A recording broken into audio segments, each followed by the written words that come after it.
You're standing in the bathroom halfway through brushing your teeth, and you catch your own face in the mirror. Maybe it's a small dimple that shows up when you smile, or that odd little valley in your chin, or the way your hairline dips down in a V at the centre of your forehead. A widow's peak, they called it in school. Features so familiar you don't even think about them anymore. They're just part of you, written into your face since birth. Except here's the strange part. Nobody really knows why you have them. Not your doctor, not your genetics textbook, not even the scientists who study human faces for a living. These tiny quirks, dimples and cleft chins and widow's peaks have been sitting in plain sight on billions of faces for thousands of generations, and we still can't explain where they come from or what they're doing there. If you're using this to fall asleep, that's exactly why I make these. So maybe subscribe and tell me where you are and what time it is. I read the comments and it's like Tokyo at sunrise, London at lunch, Los Angeles at midnight, all at once, each of you carrying your own face and your own story. Today, we're going to follow 3 of the most ordinary, most mysterious features humans can have. Cheek dimples, those little indentations that appear when some people smile, caused by a small anomaly in the muscle that pulls your mouth upward. Cleft chins, that vertical groove where the 2 halves of your jawbone didn't quite fuse perfectly before you were born. And widow's peaks, the V-shaped dip in your hairline where 2 invisible fields of hair growth suppression meet just a bit lower than usual on your forehead. You probably learned about these in school. Maybe you filled out a Punnett square. Dimples, dominant. Cleft chin, dominant. Widow's peak, dominant. Simple genetics. Neat little boxes. 1 gene, 2 versions. Done. But that story, the one they still teach in classrooms right now in 2025, is wrong. Or at least it's so oversimplified that it's barely true anymore. Because these traits don't follow the rules. They appear in children whose parents don't have them. They vanish and reappear as faces age. Some are there 1 year, gone the next. And despite a century of genetics, we still haven't found the genes responsible. So why do they exist? If evolution is supposed to optimize us, strip away the unnecessary, refine us into sleek survival machines, then why are we still walking around with little dents in our chins and forehead hairlines shaped like mourning hoods from the 1500s? The answer is stranger and more beautiful than any biology textbook let on. It's a story about how faces are built, one microscopic accident at a time, about how evolution sometimes just shrugs, and about how humans across centuries and continents have looked at these tiny, meaningless quirks and invented myths, omens, and entire systems of beauty around them. This is the story of the traits evolution forgot to remove. Or maybe the traits that were never problems in the first place. Picture the classroom. Maybe yours was beige walls and fluorescent lights. Maybe wooden desks that smelled like old varnish. The teacher's at the chalkboard or pulling up a PowerPoint slide, and there it is, the Punnett square. 4 neat boxes arranged in a grid. Along the top, capital D and lowercase d. Along the side, the same. Inside the boxes, combinations DD, DD, DD, DD. And next to the square, the promise. Dimples are a dominant trait. If you have at least 1 D allele, you get dimples. 2 D alleles, no dimples. Simple as that. It felt good, didn't it? Like suddenly the chaos of human faces had rules. Like genetics was a puzzle you could solve with a pencil and some careful letter copying. The same lesson showed up for cleft chins. Capital C for the cleft, lowercase c for smooth. Widow's peak, capital W straight hairline, lowercase w. The teacher might have asked you to look around the room, count who had which traits, calculate the percentages. You filled in your worksheet. You learned that inheritance was predictable. Tidy. Fair even. This wasn't some fringe teaching method. This is still happening right now in 2025 in high school biology classes and introductory college labs across the world. Educational materials, the kind published by major universities and textbook companies, list these exact traits as classic examples of Mendelian inheritance. Dimples, present or absent, dominant allele results in dimples. Cleft chin, C or C, one copy is enough. Widow's peak, W dominates over W. Students fill out Punnett squares, predict offspring ratios, answer quiz questions about what percentage of children will inherit a widow's peak if both parents are heterozygous. It's clean, it's satisfying, it teaches the fundamental logic of genes, and it's stuck with you. Decades later, you might still remember it. You might look at your own dimples or your child's smooth chin and think, ah yes, I know why that happened. One parent had the dominant allele, the other didn't. Mendel figured this out with pea plants. We figured it out with people. The human face decoded. Except here's the crack in the foundation. Sometimes children show up with dimples when neither parent has them. Sometimes both parents have prominent cleft chins and all their children have smooth ones. Sometimes a person's dimples are deep and obvious at age 7, barely visible at 20, and gone entirely by 40. Sometimes a widow's peak that looked sharp in childhood softens and retreats as the hairline matures, or appears out of nowhere in adolescence when it wasn't there before. The Punnett square doesn't predict any of this. A dominant trait isn't supposed to vanish. A recessive trait isn't supposed to appear from two dominant parents, and yet it happens, over and over. You might have noticed these mismatches yourself and assumed you'd miscounted, misremembered, missed some detail about your family tree. But you didn't miss anything. The model is incomplete. The authoritative genetics databases, the ones doctors and researchers actually use, now say something very different from that classroom chart. For dimples, there's no identified gene, no confirmed genetic mechanism, little rigorous research. Some geneticists now argue there's no solid proof dimples are inherited at all in any simple way. For widow's peaks, the scientific literature is blunt.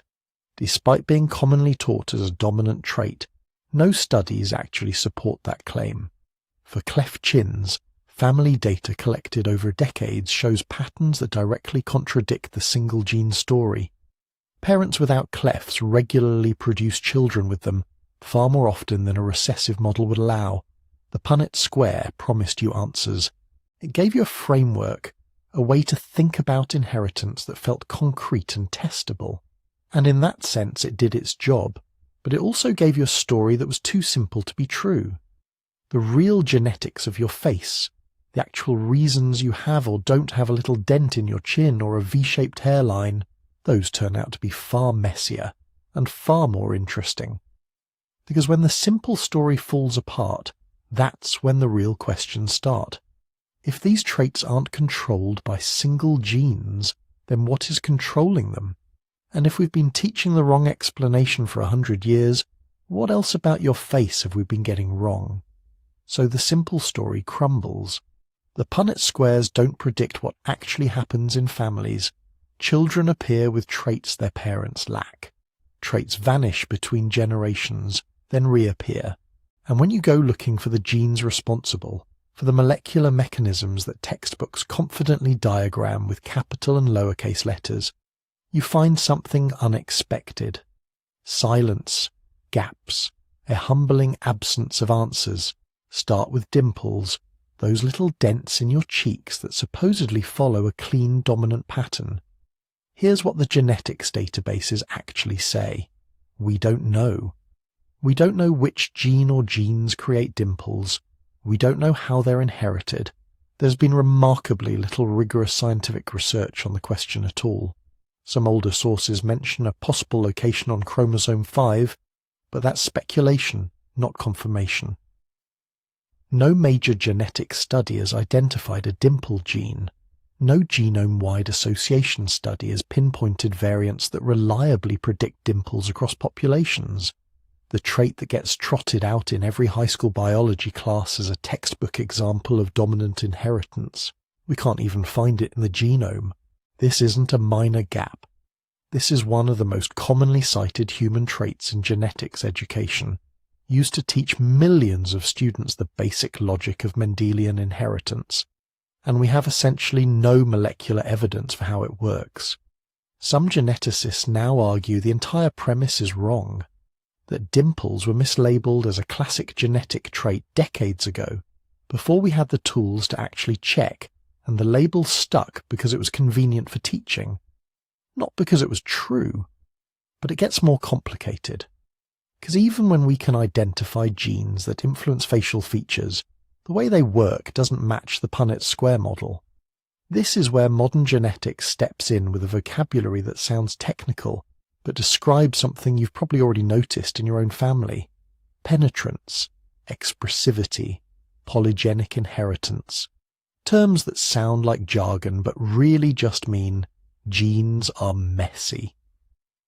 Penetrance is about whether a genetic variant shows up at all. In the old model, if you had the dominant allele, you got the trait 100% of the time. But real genes don't work that way. Many genetic variants have reduced penetrance. You can carry the variant and never develop the trait, or you can develop it only under certain conditions, or only later in life. This is why traits skip generations, not because of some hidden recessive magic, but because the gene that influences the trait simply didn't get expressed in one person, even though they carried it and passed it on. Expressivity is about how strongly the trait appears when it does show up. Some people have deep, obvious cleft chins. Others have just a faint dimple or a slight irregularity in the chin surface, barely noticeable unless you're looking for it. Same genetic background, totally different outcome. Variable expressivity means the gene's effect can range from dramatic to subtle to invisible, all in the same family, all from the same inheritance pattern. This is why your dimples might be pronounced at age 10 and almost gone by age 30. The gene didn't change, your face did. Fat distribution shifted, muscle attachments remodeled, skin thickened. The genetic influence is still there, but it's being filtered through decades of development and life experience. Then there's polygenic inheritance, not one gene but many, maybe dozens, each contributing a tiny effect. Most facial traits work this way. Not a single dominant allele that guarantees a cleft chin, but a collection of genetic variants that slightly increase the chance of incomplete fusion in the developing jaw, that subtly alter the growth rate of mandibular bone, that influence how connective tissue forms around the chin muscles. Add them all up and you might get a cleft, or you might not. It depends on which combination you inherited, how they interact, and what else is happening during the specific weeks when your face is forming in the womb. This is where the old metaphor of genes as blueprints finally breaks down completely. Blueprints specify exact outcomes. If the blueprint says put a door here, you put a door here. Genes don't work that way. Genes are more like recipes. They provide ingredients. They suggest techniques. They set rough parameters. But the final dish depends on temperature, timing, the humidity in the room, how vigorously you stirred.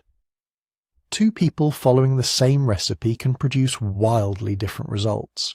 For cleft chins, this explains everything the Punnett square couldn't. Why the trait appears in children whose parents don't have it. Why it can show up on only one side of the chin. Why it can be deep and dramatic in one sibling, barely there in another. It's not a single gene switching on or off. It's a developmental process influenced by multiple genetic factors, each with modest effects, all interacting with the contingencies of how your face actually grows. Widow's peaks show the same pattern. The textbooks still teach them as dominant. One copy of the allele, you get the peak. 2 copies of the recessive, you get a straight hairline. But when researchers actually looked for evidence, they found nothing. No family studies confirming the pattern. No genetic mapping identifying a widow's peak gene. One detailed review concluded bluntly, there is no published evidence that widow's peaks follow Mendelian inheritance at all. The trait exists. It's real. You can see it. But the genetic story we've been telling about it appears to be fiction. What's actually happening is probably something like this. During early development, your forehead hairline forms through a process involving multiple signaling molecules that tell hair follicles where to grow and where to stay dormant. The widow's peak is what happens when those signals create a V-shaped pattern instead of a straight line. Why they do that in some people and not others probably involves several genes affecting follicle placement, scalp growth patterns, and the timing of when certain developmental boundaries get established.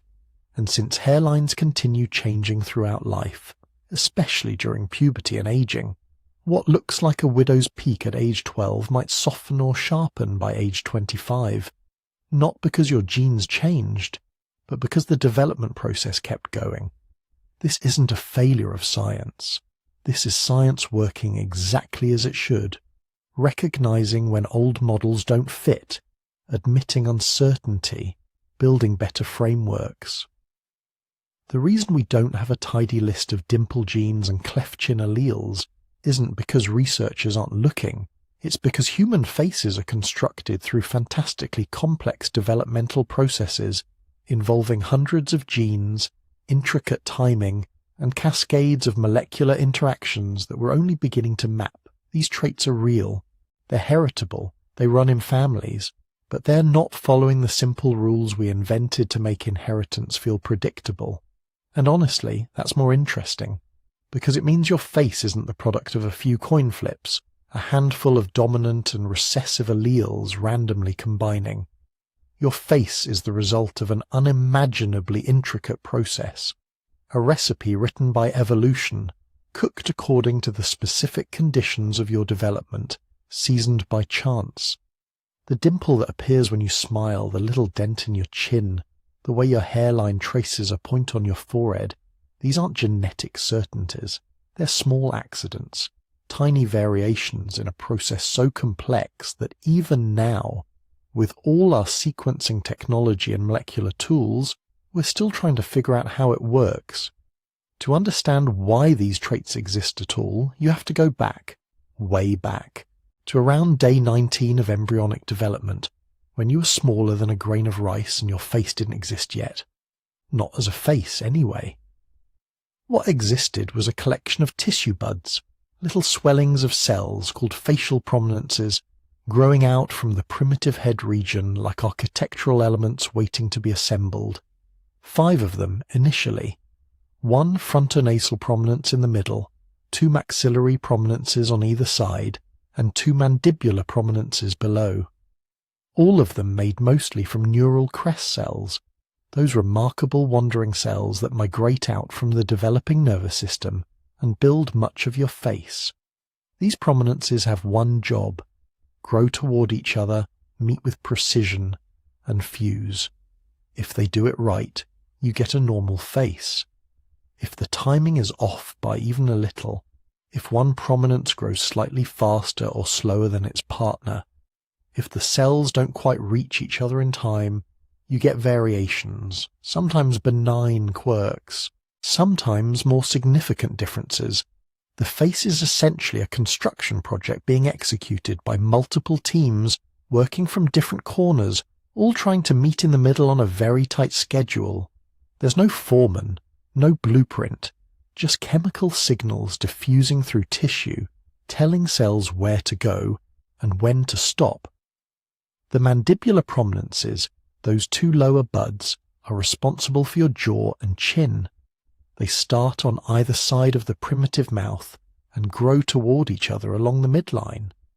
By the 4th week of development, they should meet and fuse, creating a continuous lower jaw. Most of the time they do.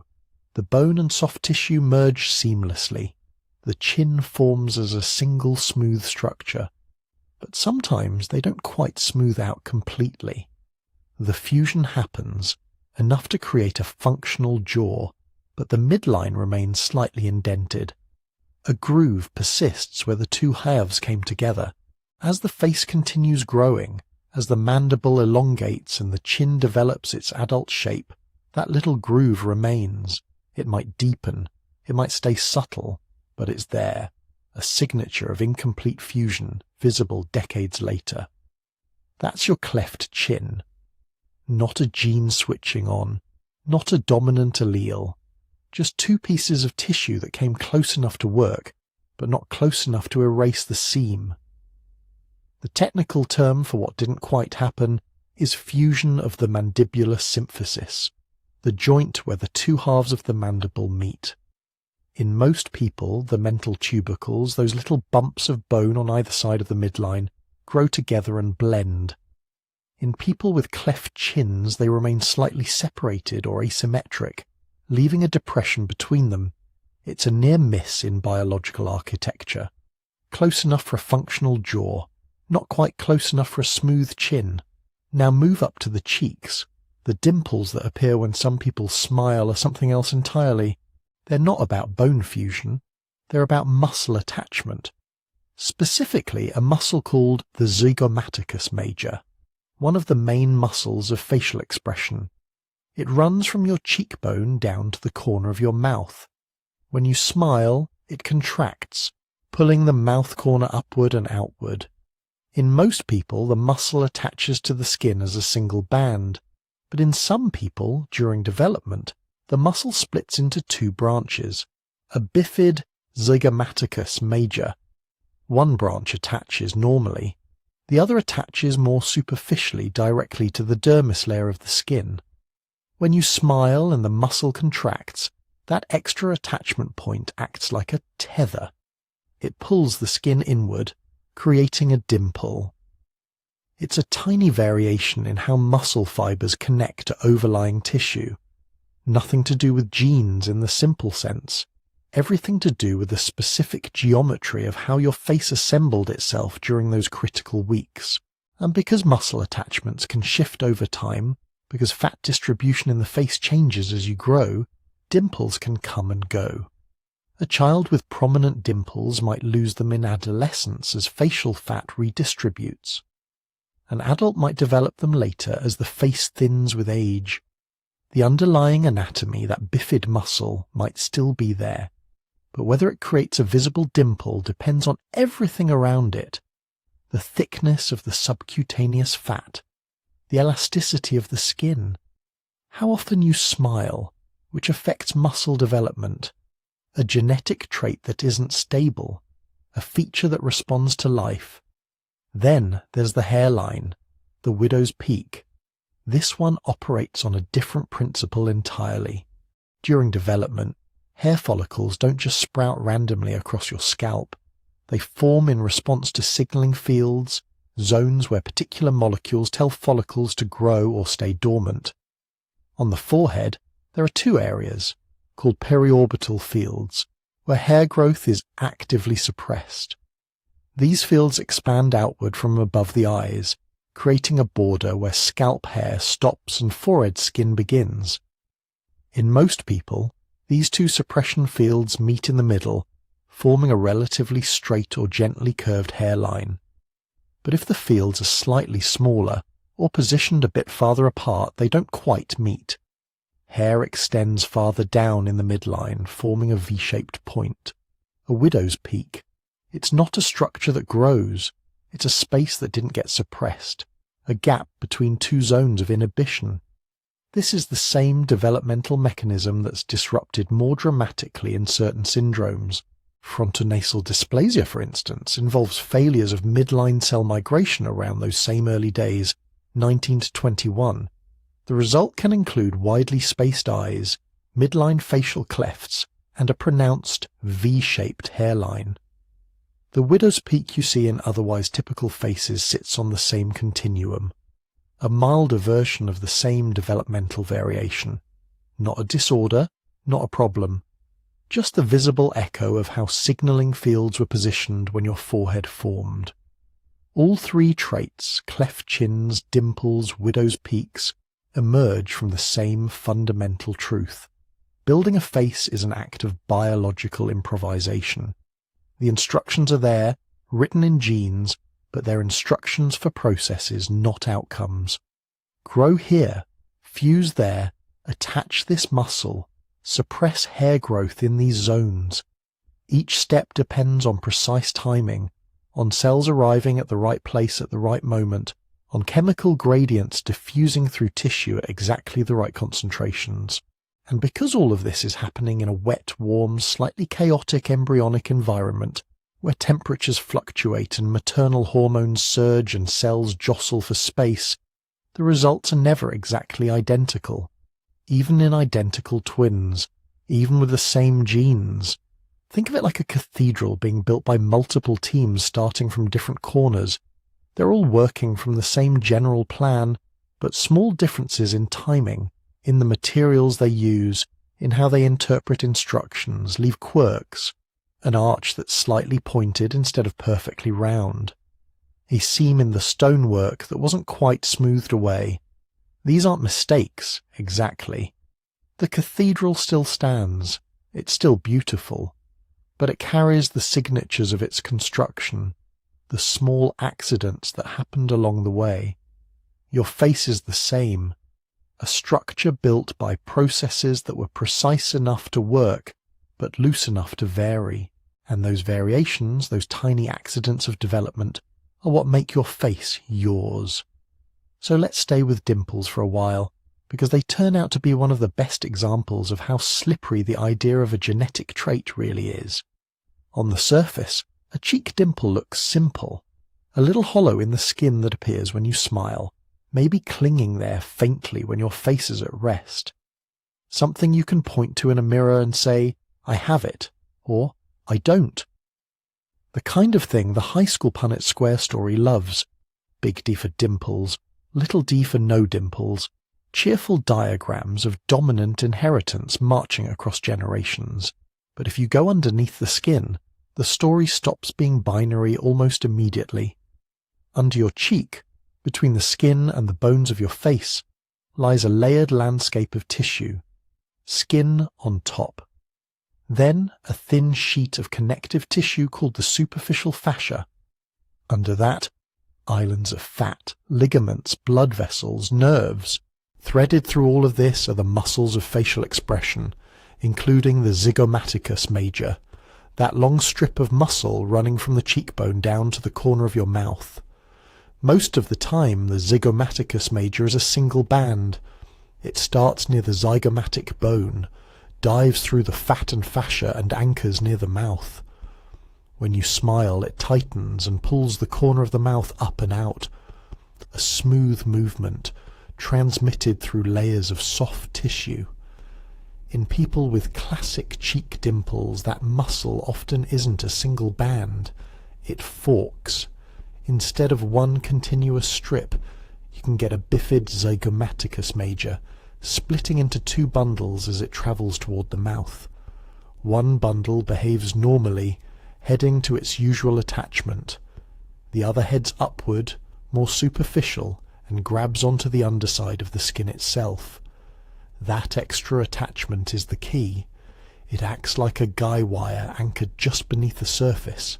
When you smile and the muscle contracts, that superficial branch tightens and pulls the skin inward at a very specific point.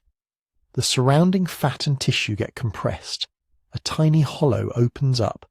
That's the dimple. But notice what's doing the work here. It isn't a thing that grows like a miniature crater carved into bone. It's a relationship. Muscle to skin, muscle to fat, skin to the underlying fascia. Change any of those relationships slightly, and the dimple's shape, depth, or even existence can change.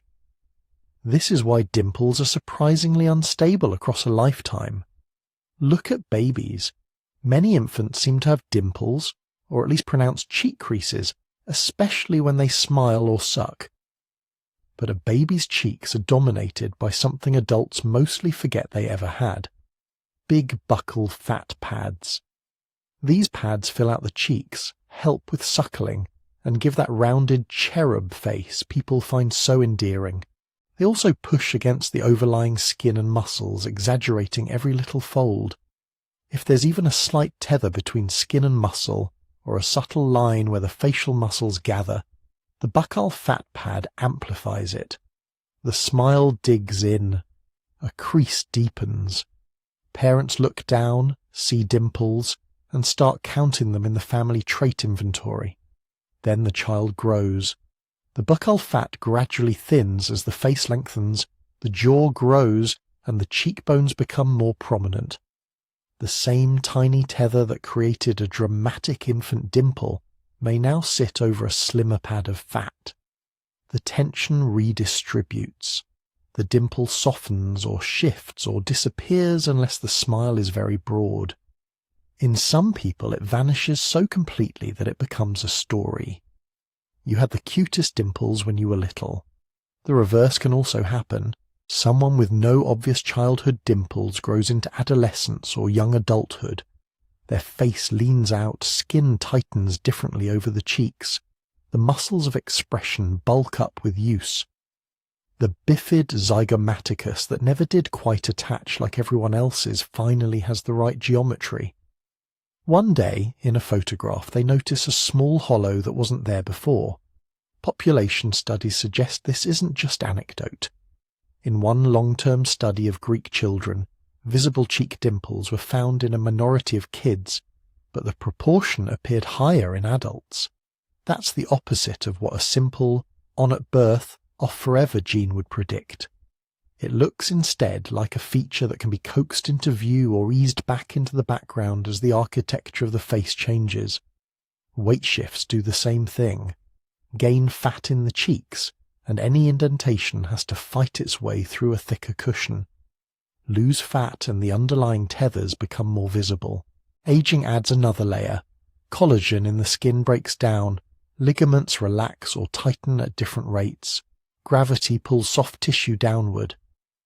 A dimple can migrate slightly, stretch into more of a vertical crease, or appear to deepen simply because everything around it has settled.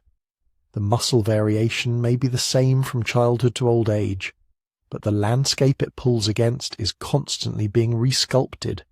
Genes set the stage. The play runs differently every decade. Then there's the matter of where dimples appear. Some people have them on both cheeks, others only on one. Unilateral dimples, a quirk within a quirk. These asymmetrical dimples are a quiet reminder that left and right sides of the body are never truly mirror images. Development looks symmetrical from the outside, but underneath, cells on one side may divide a bit faster or migrate a little farther. Blood flow can differ slightly. Nerves can branch with subtly different paths. When the zygomaticus major is forming, it doesn't check in with its counterpart on the other side and ask, "Are we doing this bifid thing or not?" Each side builds itself according to local conditions and genetic instructions interpreted in real time. One side might split, the other might not, or both might split. But the overlying fat and fascia might only allow one of those splits to create a visible dimple. Studies that count cheek dimples in adults find roughly half of people with dimples have them on both sides, and half on just one. Some samples show a slight bias to the right, others earlier reported more on the left. The numbers shift by population and sample size. What doesn't shift is the bigger lesson. Asymmetry is normal. A face that isn't perfectly balanced left to right isn't broken. It's simply honest about how development actually works. And then, not content to wait for developmental accidents, humans did something very human. We learned how to manufacture dimples. Modern cosmetic surgeons perform a procedure called dimpleplasty, a kind of deliberate imitation of that bifid muscle tether. The operation is usually done under local anesthesia. A small incision is made inside the mouth, in the lining of the cheek, no cuts on the outside. The surgeon removes or cores out a tiny circle of tissue from the inner cheek muscle and mucosa, then passes a suture through, tying the inner tissue to the underside of the skin at the spot where the new dimple is desired. At first, as the stitch pulls tight, there's a visible indentation even at rest. It can look odd, too deep, too fixed, as if the face is permanently half smiling. Over a few weeks, as the tissues heal and the scar between skin and muscle matures, the dimple softens. In many patients it becomes dynamic, showing up mostly when they smile, fading at rest. exactly like the natural tethers it's copying. In surgical reports, the results are often described as long-lasting, even effectively permanent, but even artificial dimples live in the same changing landscape as natural ones. They sit in cheeks where fat gain, fat loss, aging and gravity keep rewriting the contours over decades. A procedure that cost thousands of dollars and took half an hour in a clinic becomes just another variable in the long story of a person's face. The existence of dimpleplasty says something revealing about us. We are willing to endure needles in the mouth, swelling, soreness, a few awkward weeks of too deep indentations, all to acquire a trait that biology usually assigns at random and then treats casually, letting it ebb and flow with growth and age. In some cultures near us, dimples have been read as signs of youth, approachability, mischief, or luck. In others, they barely register. But the desire to create them on demand is a reminder that cute and charming can feel as compelling as strong or healthy when it comes to how we edit our faces. And underneath that desire lies one more quiet challenge to the classroom story. If you can be born without dimples, grow up to develop them as your cheeks change, or walk into a clinic and pay to have them sewn into place, what does it mean to call dimples a genetic trait? Genes matter. They influence how your muscles branch, how your fat is distributed, how elastic your skin is, how your face responds to decades of expression and gravity. But they don't write a single word on your cheeks and then walk away. They write a process, a way of building tissue that stays responsive to hormones, nutrition, habits, age, and even deliberate surgical intervention. Dimples are a moving target. They appear, fade, shift, deepen. They pick a side or choose both. They can be inherited, improvised, or purchased. They sit exactly at the boundary between what your DNA makes possible and what your life and your culture decide to do with that possibility. And they're not the only facial feature like that. Move your attention a little lower, to the very bottom of the face, and you find another tiny variation that people have been speculating about for centuries. A groove where two halves of a bone once met. A small well that poets and casting directors have both fallen into. The human chin and the cleft that sometimes divides it. The first strange thing about that little well at the bottom of the face is not the cleft. It's the chin itself. If you lined up all our living primate cousins and asked them to show their profiles, you'd see something curious. Monkeys with snouts that slope forward. Apes with strong jaws, but the lower face flowing back in a smooth curve toward the neck. Inside, some of them have a thick bony ledge called a simian shelf, a sort of internal buttress reinforcing the teeth and jaw. But from the outside, there's no jutting ledge of bone, no little platform at the front. Only humans have that. A true, forward-projecting chin, the mentum. A bit of bone that sticks out beyond the lower teeth like a balcony at the very edge of the skull. It's so familiar that it's easy not to notice how odd it is. We draw cartoon faces for children and absent-mindedly add a chin. We carve statues and assume the jawline will end with a neat little protrusion. Yet if you handed that skull to an alien biologist and asked them to look for distinctive traits, the chin would be one of the first things they'd circle in red.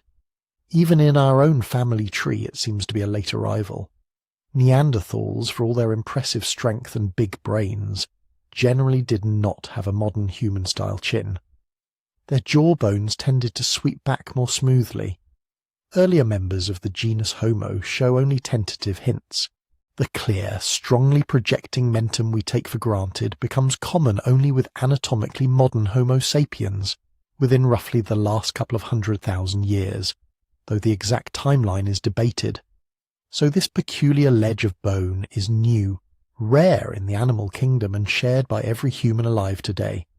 You might expect that such a distinctive feature would have a clear, agreed-upon evolutionary explanation. It does not. For more than a century, anatomists, anthropologists, and evolutionary biologists have proposed theories, run models, and argued in journal articles about why we have chins at all. None of the explanations has won a decisive victory. One idea is that the chin is a kind of brace. As our ancestors began chewing different foods, maybe softer or prepared ones, or as our faces changed shape, the pattern of forces travelling through the jaw might have shifted. The chin in this story is reinforcement, a structural adaptation to resist stresses from chewing, talking, or even the bending forces that run along the jaw when we bite down hard. It's an appealingly mechanical story, a beam under load, a buttress where curves meet. But when researchers model those forces in detail, the results are ambiguous. Some simulations suggest the chin actually sits in a zone where tensile forces, pulling, not compressing, are strongest, which makes it a slightly odd place to put extra bone if you're trying to reinforce against classic crushing loads. Others argue the extra bone could still help redistribute strain. The data don't clearly point to the chin evolved as a chewing brace as a settled answer. Another suggestion is more social. Maybe the chin is a billboard. In this version, as human faces shrank and we began relying more on social cues, subtle expressions and long-term pair bonding, certain aspects of the lower face became signals in mate choice. A strong projecting chin might have been read, consciously or unconsciously, as a sign of robust development, hormonal balance, or just good genes. If enough potential partners preferred it, the trait could have spread through sexual selection, even if it did nothing particularly special for chewing. This story fits well with our sense that faces matter in attraction, and that jaws and chins in particular carry a lot of visual weight. But it runs into its own problems. When scientists look closely at human skulls from different parts of the world, what they see isn't one clear, ideal chin, but a riot of variation. That's where a PLOS One study comes in, one that did something deceptively simple. It measured chins. Researchers took skulls from multiple populations across the globe and quantified the shape and thickness of the mentum, the outline you'd see in profile, and the depth of bone at the midline.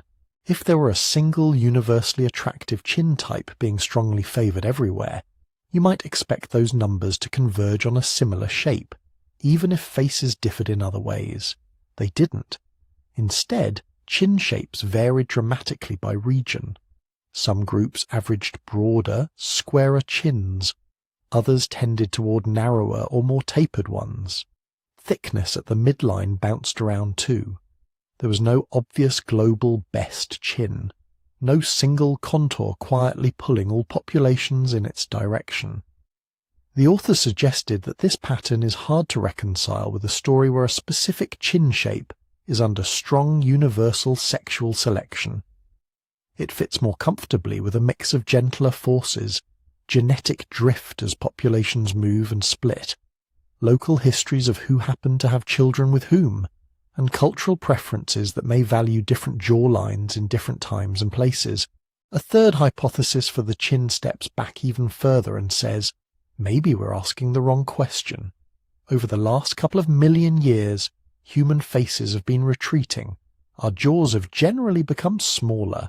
Our teeth have taken up less space. The mid-face has flattened. At the same time, the back of the skull has changed shape as brains expanded, and the base of the skull has flexed to accommodate an upright posture and a throat suited for complex speech. In the midst of all this architectural reshaping, the lower jaw had to keep housing teeth, anchoring muscles, and meeting the upper jaw correctly so the bite would still work. Some researchers now suggest that the chin isn't so much a feature that was added as a clever solution, but rather a leftover ledge that appears when a once larger face retracts. On this view, you don't evolve a chin because it's useful. You evolve a smaller, flatter face for a variety of reasons.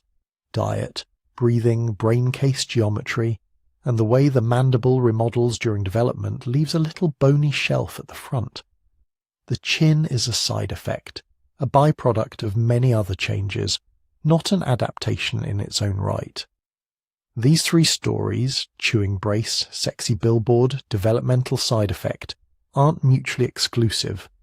The truth may be a weaving of all of them. A chin that arose because of how our faces shrank, constrained by the mechanics of bone and muscle, and then, once it was there, entered into the social realm as something people noticed, judged, and sometimes selected for. However it began, the modern human chin is not a single thing, it's a landscape. Within that landscape, some people have a smooth sweep of bone and skin, others have a noticeable groove or dimple running down the centre, the cleft. Anatomically, a cleft chin is usually a record of a meeting that never fully finished. During development, the two halves of the lower jaw grow toward each other at the midline and fuse into one bone. The overlying soft tissues do their own kind of handshake, knitting together muscles and skin. In many people, that fusion is seamless. In others, there's a slight indentation where the bone and soft tissue meet in the middle. Sometimes the underlying bone has a true notch. Sometimes the cleft is mostly in the overlying fat and muscle. Often it's a combination. The result can be a deep vertical groove, a small central dimple, or a faint suggestion that only appears in certain expressions. Family resemblance is strong.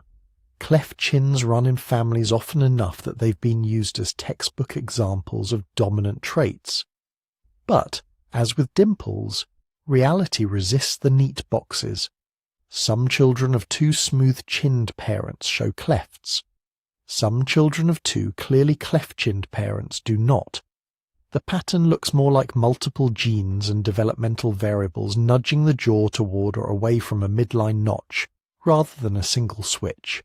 If you overlay those individual stories on the global map of chin variation, what you get is a rich patchwork. In some populations, cleft chins are relatively common. In others, they're rare. The PLOS1 data and other smaller surveys suggest that these differences line up at least as much with population history and drift as with any obvious survival advantage. In other words, a cleft chin looks a lot like a neutral structural variant that piggybacks on the uniquely human mentum. It arises from small differences in how the jaw halves meet and how the soft tissues drape over them, persists in some lineages, fades in others, and mostly escapes strong natural selection because it doesn't dramatically help or harm. If there were a powerful universal pressure to get rid of clefts, if they made chewing fail or breathing worse or survival clearly harder, you'd expect them to have been sanded away by now. Hundreds of thousands of years of evolution would have smoothed the midlines of our faces. Instead, the cleft lingers, unevenly scattered. A reminder that evolution is often indifferent to tiny quirks as long as the essentials keep working. That doesn't mean humans are indifferent. For all our talk about accepting ourselves, we're a species that edits its own face, and the chin is one of our favourite places to do it. Chin augmentation and reduction procedures, various forms of genioplasty, are among the more common facial surgeries worldwide. Some people feel their chins are too small, their lower faces receding. Surgeons slide or implant bone and synthetic material forward to create a stronger projection. Others feel their chins jut too far, or are too square or off-centre. Bone is shaved, repositioned, reshaped. Sometimes these operations are done for functional reasons, like correcting a severe bite problem. Often they are purely aesthetic, driven by internal ideals and external feedback about what a good chin looks like at a particular time and place.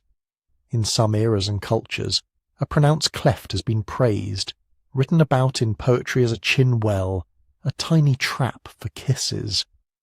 In others, the same feature has been smoothed away in photographs or surgically softened. Designs change.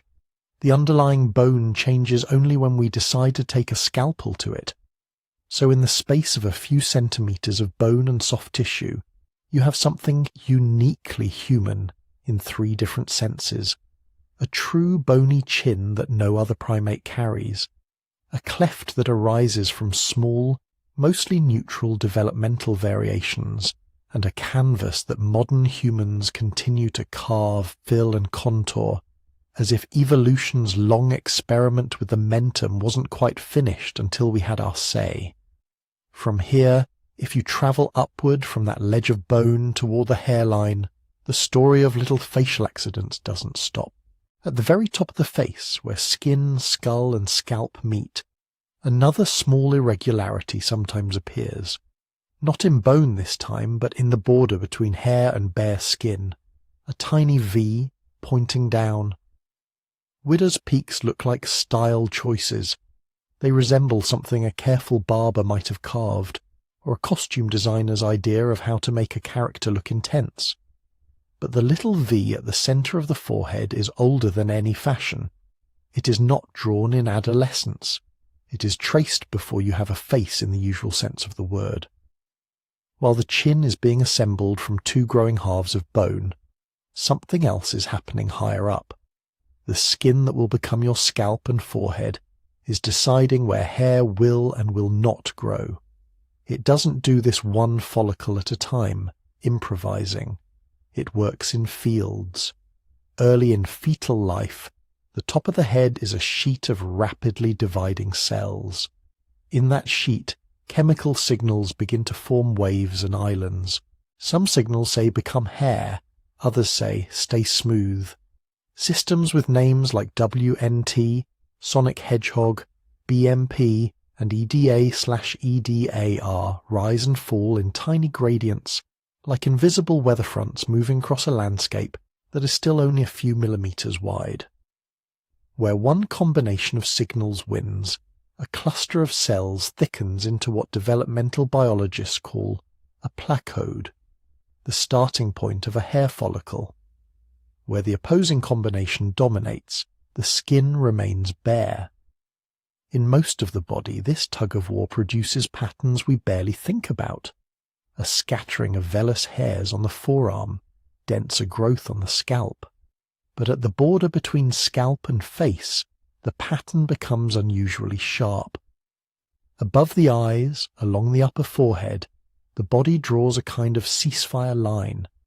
Signals that suppress hair formation spread out from the regions that will become the eyelids and eyebrows, creating bilateral no-hair zones that climb up the forehead. From higher on the skull, waves of yes hair signalling roll down. Somewhere in between they meet. The meeting point, where suppression just balances activation, becomes the outline of the hairline. In many people, those two hair-suppressing fields meet neatly at the midline, like two advancing fronts of high pressure finally touching. The result is a relatively straight or gently rounded border of hair across the forehead. In others, the picture is slightly different. The no-hair zones rising from each eye are narrower, or their upper edges meet a little lower, or a little farther apart. The central region where scalp signals dominate pushes farther downward before it gives way. The line between hair and bare skin is not smooth. It bows forward in the middle. That projected point is a widow's peak. Nothing dramatic has happened. No extra follicle has been specially summoned for the job. The follicles were always going to be there, because the scalp field that produces them is still intact. What has changed is where the advancing don't grow here territories call a truce. In other words, a widow's peak is a small administrative error at a border drawn in the dark. Once that border is set, it is stubborn. Unlike the teeth, which erupt in waves, or the bones of the face, which remodel throughout childhood, the basic population of hair follicles on your scalp is essentially fixed before you're born. Individual follicles cycle through phases of growth and rest. They thicken and thin. Under the influence of hormones, some miniaturize and eventually stop producing visible hair. But the skin of a typical forehead does not suddenly decide at age 30 or 50 to sprout a new outpost of scalp hair in territory that has been bare since birth.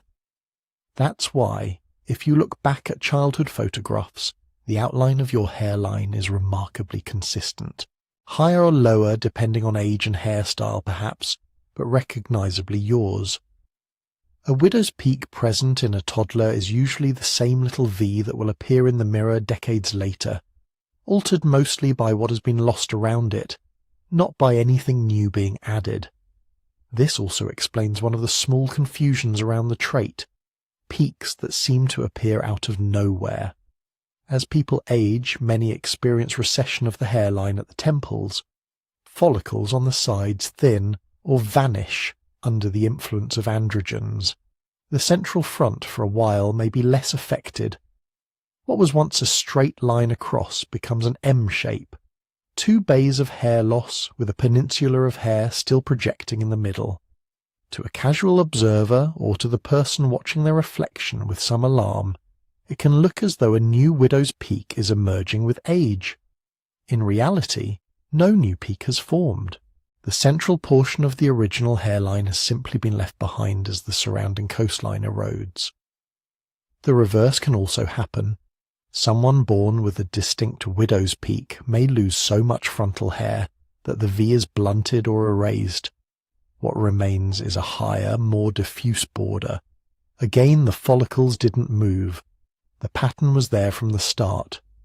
What changed was survival, which follicles held on and which gradually shut down. Genetics classes used to present widow's peaks as another neat example of simple inheritance. Big W means you have one, little B means you don't.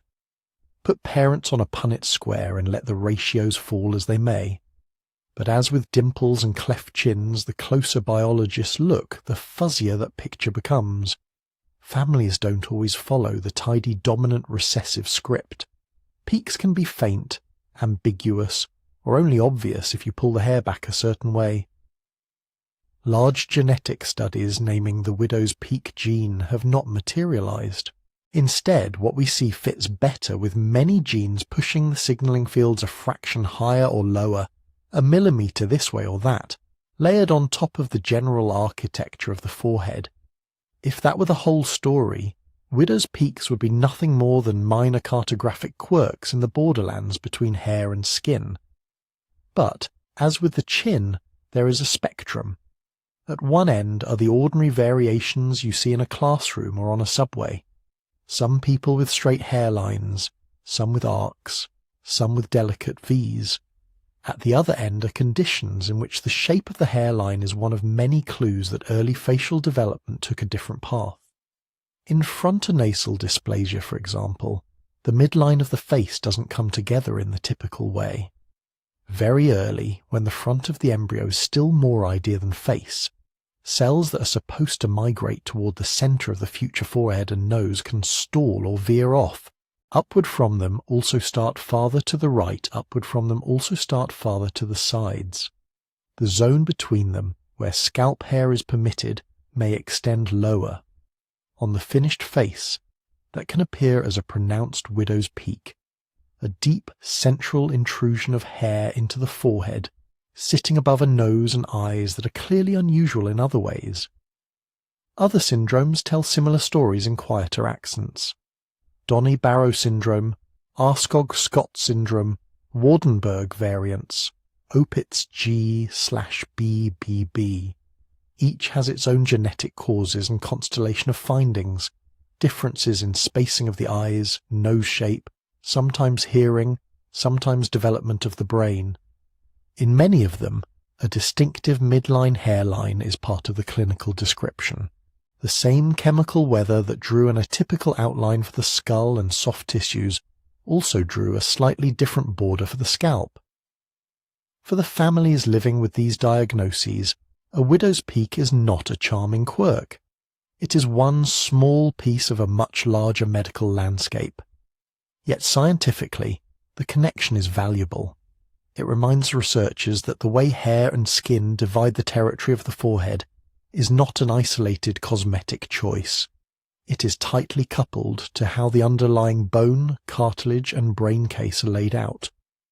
By studying the extremes, the children whose hairlines curve in unusual ways, alongside differences in the midline of the face, geneticists can begin to map the signaling pathways that build the front of the human head. Which genes, when nudged, move the periorbital no hair zones? which alter the migration of neural crest cells, those restless builders of facial bone and cartilage. Which pathways link a change in one to a change in the other? Once you have those maps, even the ordinary variation starts to look different. The softly curved hairline you see in the mirror before bed is not just how your hair grows. It's the visible edge of a developmental compromise struck in the first weeks of your existence, when overlapping waves of molecules negotiated where scalp would stop and face would begin. Evolution, as far as we can tell, has very little opinion about whether that compromise leaves you with a straight line or a slight V. Widow's peaks don't seem to make chewing easier, breathing better, or survival in a drought more likely. They probably drift through populations much as cleft chins do, carried along by the genes that really matter for building a functioning head, allowed to persist because they don't, on their own, cause enough trouble to be weeded out. Culture fills the silence. It links that tiny notch of hair to mourning caps and superstitions, to villains and romantic leads, to stories about temperament and fate. Biology has its own quieter narrative. A widow's peak is a record of how the architecture of a forehead was negotiated, of how suppression fields met and almost met, of how the front of a skull and the edge of a scalp agreed on a boundary line that would stay with you for most of your life. Just as the little dimple in a cheek or the groove in a chin marks where tissues once reached for each other and stopped, the V in a hairline is the echo of an ancient, meticulous construction project. One more small reminder that the face in the mirror is not a single design, but a patchwork of tiny decisions made in the dark long before you opened your eyes. Evolution, in that sense, is a very selective storyteller. It cares deeply about some things.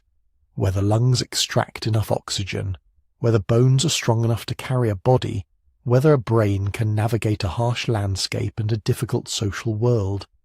It is much less invested in whether a hairline curves in a V, or whether a muscle in the cheek takes a slightly crooked path. To see why, you have to shift from the close-up view of faces and families to the wider statistical view that population genetics takes. Instead of asking, "What does this trait mean?" you ask, "What actually happens to it generation after generation as people live, die, and have children?"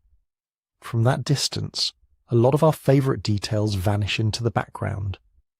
In evolutionary theory, there is a simple but powerful category, neutral traits.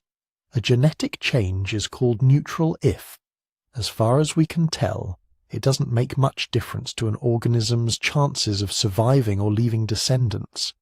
It isn't helping, it isn't hurting, it's just there. Neutral doesn't mean invisible. A neutral variant can give you a freckle in a particular spot, a slightly straighter thumb, a softer curve to the chin. It may be very obvious in the mirror and completely irrelevant to whether your ancestors got enough calories, avoided infections, or found willing partners. When a trait is neutral, its fate is not decided by how useful or beautiful it is. It is decided by chance. In each generation, not everyone has the same number of children. Not every child survives to adulthood. Some lineages simply get lucky and become common. Others dwindle and disappear. When the trait in question is neutral, it gets swept along in this random rise and fall. This process has a deceptively gentle name, genetic drift. You can think of it like this. Picture a slow, meandering river carrying thousands of small stones in its current. Some sit in calm backwaters and hardly move. Some tumble along the bottom for miles, being slowly rounded. Others are rolled up onto a sandbar and left there as the river shifts course. None of this is because the river likes one pebble more than another. The stones end up where they do because of eddies, little changes in flow, random collisions. Their shapes matter only if they are so large or so light that the water can't carry them at all.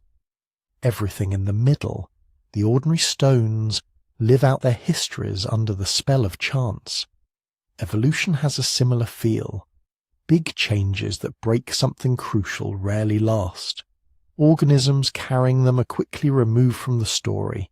Big changes that help: better heat tolerance, more efficient digestion, sharper night vision, can, under the right conditions, spread astonishingly fast.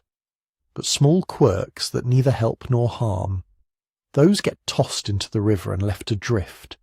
Dimples, chin grooves, the exact outline of a hairline. Most researchers suspect these lie very close to that neutral zone, not because anyone has measured their precise selection coefficient.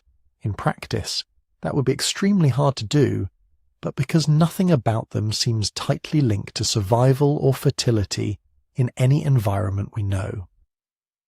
They are decorative redundancies on a machine that was built for other tasks.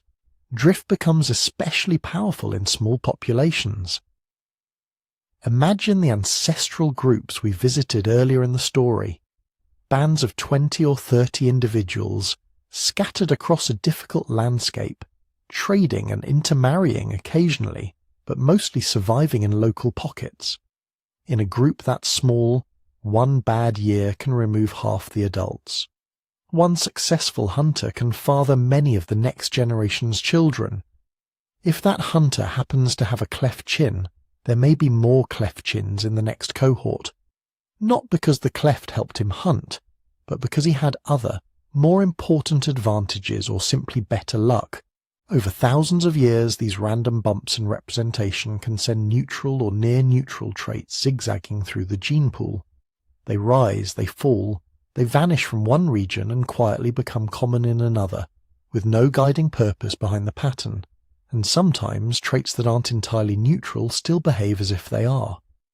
Biologists talk about weak selection, cases where one version of a trait is technically a tiny bit better or worse than another, but the difference is so small that random drift overwhelms it. On paper the advantage exists, in reality it is drowned in noise. Suppose, for the sake of argument, that in some ancient community a very subtle dimple pattern made its bearer look 5% more charming to potential partners, or that a slightly smoother chin made someone look marginally more average, in a way that tapped into deep preferences for typical faces. That might matter in a modern dating app with millions of swipes. In a world where your potential partners are the handful of people in walking distance, the effect could easily be lost. You might have the cutest dimples in the valley and still never find a mate if your group starves, or if a nearby band raids your camp, or if you happen to be born at a time when disease takes most of your cohort. Weak selection says, yes, these tiny shadings of preference exist, but for long stretches of evolutionary time, they are not the dominant force determining which genes survive. The river is still doing most of the work. There's another twist. Genes are not beads on isolated strings. They sit in long neighborhoods on chromosomes, and recombination, the process that shuffles them when eggs and sperm are made, is not infinitely precise. Bits of chromosome tend to travel together, at least for a while. When a strongly beneficial mutation arises, say, a variant that improves immune response to a common pathogen, it can spread rapidly through a population. As it does, nearby pieces of DNA hitchhike along for the ride. This is genetic hitchhiking. Neutral, or even slightly disadvantageous, changes increase in frequency simply because they happen to be in the right place at the right time, physically close to something useful. If one of those hitchhiking bits influences how a small patch of muscle in the cheek develops, or how far two jaw segments fuse at the midline, then a visible facial quirk can become common without ever having been selected for in its own right. It is not the hero of the story. It is a passenger sitting next to the hero on the evolutionary bus. Modern studies of human facial shape fit this kind of picture. They suggest that our faces are assembled by the combined effects of many genes, each nudging contours a little here, a little there.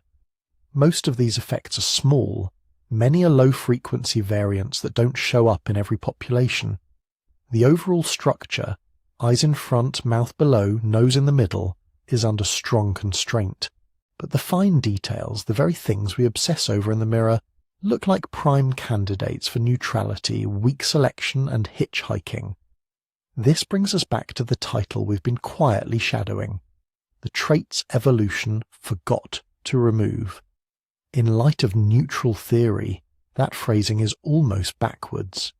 Evolution is not a careful editor reading through a manuscript and crossing out every flourish that doesn't serve the plot. It is more like that river we imagined, carrying pebbles and branches and the occasional leaf. It will grind away at anything that makes the flow impossible. It will carve channels where the pressure is greatest. But most of what falls into it just goes along for the ride. Evolution did not forget to remove dimples, cleft chins, and widow's peaks. For the most part, it never had a reason to pay attention to them. They did not keep children from reaching adulthood. They did not stop anyone from forming alliances or remembering where the water holes were. They were, as far as we can tell, safely ignorable. That indifference is not a bug in the system. It is a feature. If natural selection tried to micromanage every tiny variation, life would be brittle. There would be no room for harmless diversity, no space for drift or experimentation.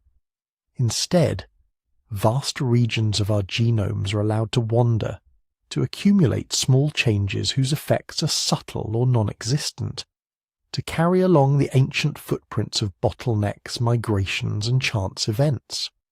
Those little quirks in your face are part of that wandering. A dimple that deepens when you laugh, a chin that carries a small central groove, a hairline that descends in a point.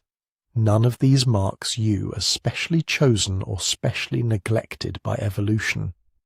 They are pebbles deposited in an eddy, pieces of a history shaped more by drift and linkage and weak, fluctuating preferences than by any single, decisive advantage. Culture will, as always, build meanings on top of them. It will say that a cleft chin is romantic, or that a widow's peak is ominous, or that dimples are lucky. Those stories matter in their own way. They shape how we treat one another. They affect who is cast as the hero and who as the villain. But beneath those stories lies a quieter one. It is the story of a process that is ruthless about some things and utterly relaxed about others. A process that sculpts brains capable of language and cooperation, lungs that work at sea level and on high plateaus, immune systems that remember plagues, and that, in the same breath, allows 1,000 minor facial accidents to accumulate without interference. In that light, the face you see before you fall asleep is both intensely personal and deeply impersonal. It is a record of ancient selection for survival, overlaid with small drifting signatures that evolution shrugged at and let be. In the next part of our journey, we'll step out of biology's quiet indifference and into the noisy realm where these quirks suddenly matter a great deal. The human eye and the human heart, deciding which faces to love, which to trust, and which to fear. The shift from evolution's indifference to human obsession starts the moment somebody looks back.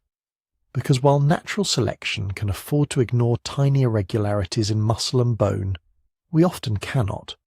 We stare, we compare, we rank. We fall in love with particular jawlines, particular smiles. And that raises a different question.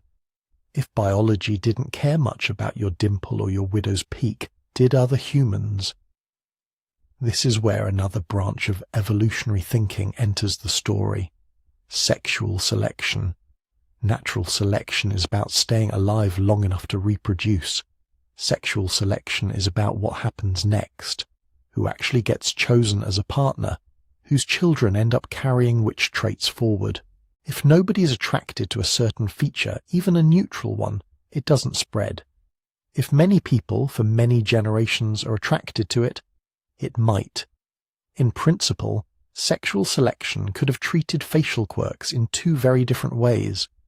If enough people, over enough time, consistently preferred smooth chins over cleft ones, or softly rounded hairlines over sharp pointed widow's peaks, weak preferences could accumulate. Not dramatic, overnight shifts, just a slow statistical nudge. Faces without those quirks would have, on average, slightly more descendants, and the quirks would quietly fade. On the other hand, if some quirk became widely admired, Dimples read as charming, a strong cleft chin read as confident and heroic, then sexual selection could help keep those traits in circulation, or even make them more common in particular lineages or regions. The tricky part is that human preferences are not uniform. They are complicated mixtures of biology, culture, and chance. To make sense of them, researchers have proposed a few big-picture ideas. One of the most influential is something with a soft-sounding name, Koinophilia. Koinophilia means, roughly, love of the common. It's the hypothesis that, all else being equal, animals, including us, tend to find average, typical individuals more attractive than highly unusual ones. Not average in the sense of mediocre, but average in the statistical sense, right in the middle of what's normal for the group. When psychologists build composite faces by blending many real faces together, those composites are often rated as more attractive than nearly any of the individual faces that went into them. A recent study that looked specifically at African American faces found this effect very clearly. Computer-generated average faces were, on average, judged more attractive than real, unblended faces across different ages and backgrounds. From an evolutionary point of view, the idea is simple. Extreme deviations from the norm, very unusual noses, very unusual eyes, very unusual proportions, might sometimes signal underlying developmental problems or rare mutations. They don't always, but often enough that, over deep time, a mild preference for typical could be a reasonably safe strategy. If something like Koinophilia has shaped human taste, even gently, it has interesting implications for our little facial oddities. A barely there chin groove that sits within the normal range of variation might slide comfortably under the radar of preference, but an extremely deep cleft, or a widow's peak that plunges far down the forehead, pulls a face a little farther from the group's centre of gravity. In a koinophilic world, those extremes might be nudged a notch down the attractiveness scale, not banished, just, statistically, chosen slightly less often. Over tens of thousands of years, that kind of soft bias could slow the spread of the more dramatic versions of these traits, keeping them relatively uncommon, even if they arise again and again through random variation and drift. But that's only half of the story, because humans also have a notable weakness for the opposite: memorable difference. Another set of ideas comes from what's called costly signalling theory. The basic intuition here is that some traits are attractive precisely because they are difficult to carry. A peacock's tail is the standard example. It's heavy, conspicuous, and probably makes the bird more vulnerable to predators. But if a male can thrive despite this handicap, it signals underlying robustness, good genes, good health, good survival skills. Applied to human faces, the argument becomes more subtle. We don't have antlers or sweeping tails, but we do have features that are hard to fake and tightly tied to our development. Jaw shape, cheekbones, the architecture of the brow. A very broad jaw with flaring cheekbones, a low upper face and strong brow ridge could in some circumstances be read as a kind of costly signal, a structure that required good nutrition and robust growth to develop fully. One line of research, summarized a few years ago, suggested that certain aspects of male facial structure, relatively short upper faces combined with stronger jaws, prominent cheekbones and marked brow regions, likely reflect long-term mate choice. In other words, people's preferences may have helped sculpt some of the big contours of the human face. If that's true, then dimples and clefts and peaks might be riding along as side effects. The chin is a good example. The shape of the human chin varies dramatically from region to region. When anthropologists analysed mandibles from around the world, they found no single universal, ideal chin. Some populations had more projecting chins, some less, some broader, some narrower. The differences didn't line up neatly with any one global preference. This makes it hard to argue that a specific feature like a cleft was universally favoured. Instead, it fits a picture in which broad chin shape is influenced by a patchwork of factors: local mate choice, random drift, maybe differences in diet and speech. Against that background, a cleft could be just a local exaggeration of an already prominent chin, a little groove carved where two bony growth fronts meet or fail to fully smooth out. In some cultures, that groove has been read as romantic or dashing, a kind of facial exclamation point. In others, it barely registers. Sexual selection in that case would not be acting directly on the cleft gene, but on overall jaw size, facial proportions, and other cues. Placement of the hairline is tied to how patches of skin on the developing forehead suppress or allow hair growth. A V-shaped hairline appears when those suppression fields meet a little differently than usual along the midline. It's easy to imagine that selection might have acted at some point on overall forehead height or hair density, perhaps because of climate, UV exposure, or preferences about how youthful a face looks. The widow's peak then emerges as a tiny edge case of that broader architecture, sometimes admired, sometimes ominous, rarely decisive. Dimples, too, are entangled in larger patterns. They arise from small quirks in the zygomaticus major muscle and nearby soft tissue. They can deepen when body fat changes, appear more on one side than the other, or even soften with age. People may find them cute or flirtatious, and in specific times and places that charm may have translated into more social attention, more partners, more children. But they don't map cleanly onto any global pattern of preference. They feel like a feature that sexual selection occasionally notices and rewards, but not one that it has consistently sculpted. When you put all of this together, Koinophilia pulling faces gently toward the average, costly signalling pushing some traits toward conspicuous strength, cultural fashions amplifying or dampening particular quirks, you get a picture that is, once again, messy.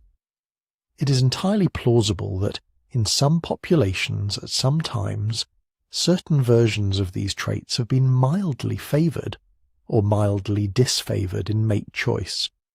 It is also plausible that for long stretches of our history, the effects of those tiny preferences were swallowed up by famine, disease, migration, and simple randomness. The honest answer is that we don't yet know whether dimples, cleft chins, and widow's peaks have been directly shaped by sexual selection in any consistent way. Most modern studies of facial attractiveness focus on bigger dimensions: symmetry, averageness, jaw width, eye size, skin condition. The fine-grained quirks we're talking about tonight tend to vanish into the noise of the data. They may be mostly neutral traits drifting on the currents of history, occasionally caught by a local eddy of preference, sometimes hitchhiking on more strongly selected features like robust jaws or softer, more juvenile proportions. They may be faint signatures of very weak sexual selection, layered on top of stronger forces we don't fully understand yet. What we can say is that they live at the crossroads of biology and perception. Evolution may have been content to shrug at them, but our ancestors' eyes were not indifferent. They scanned faces in firelight and daylight, searching for signs of health, of familiarity, of difference, of story. In the next part of our journey, we'll leave the abstractions of selection behind and walk into that realm of story more fully, tracing how poets, fortune-tellers, and filmmakers have turned tiny anatomical accidents into omens, love traps, and visual shorthand for heroes and villains. Imagine a night 1,000 years ago, not in an Ice Age steppe, but in a walled garden somewhere in the Persianate world. The air is warm, there's the sound of water in a stone basin, the faint sweetness of crushed herbs. A poet is reciting verses by lamplight, and somewhere in those verses he praises not an empire, not a battle, not even the beloved's eyes. He praises a tiny hollow in a chin. In classical Persian love poetry, there is a phrase that appears again and again, cha-e-zanachdan, the chin well. It refers to a little pit, a dimple, or a cleft, imagined as a narrow, inescapable well. The lover approaches the beloved's face, sees that well, and metaphorically falls in, trapped, lovesick, helpless. The logic is deliciously exaggerated. The eyes may shoot arrows, the eyebrows may be bows, but the chin becomes the place where all resistance ends. That tiny anatomical accident is turned into an agent of destiny. You don't choose to love, you fall like a stone. This kind of imagery didn't come out of nowhere. Persian poets delighted in zooming in on smaller symmetries, a mole on a cheek, a curl out of place, the faintest dimple when someone smiles. These minor irregularities were where longing lived. Perfect symmetry was divine and distant. The little quirks were human and dangerously close. So one culture in one long tradition looked at a cleft chin and said, "This is a trap set by beauty itself. Now shift the scene." We move northwest across centuries into early modern Europe.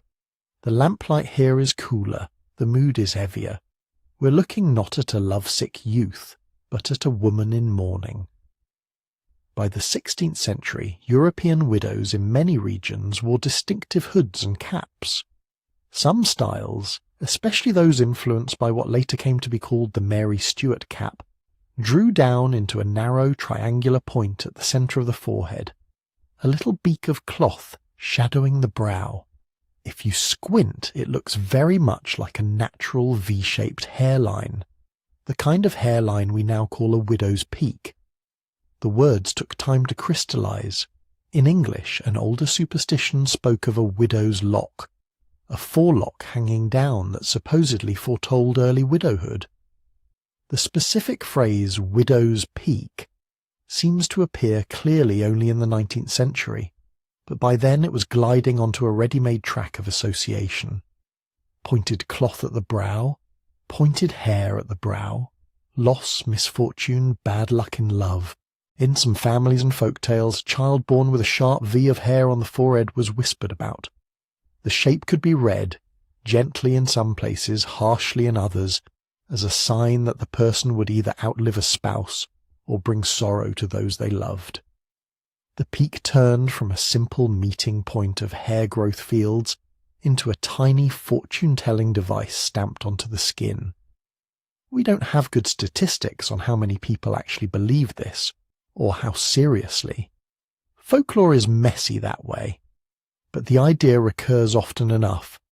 The same precise hairline that in one culture could be ignored, or even stylized as fashion, in another was pulled under the shadow of mourning.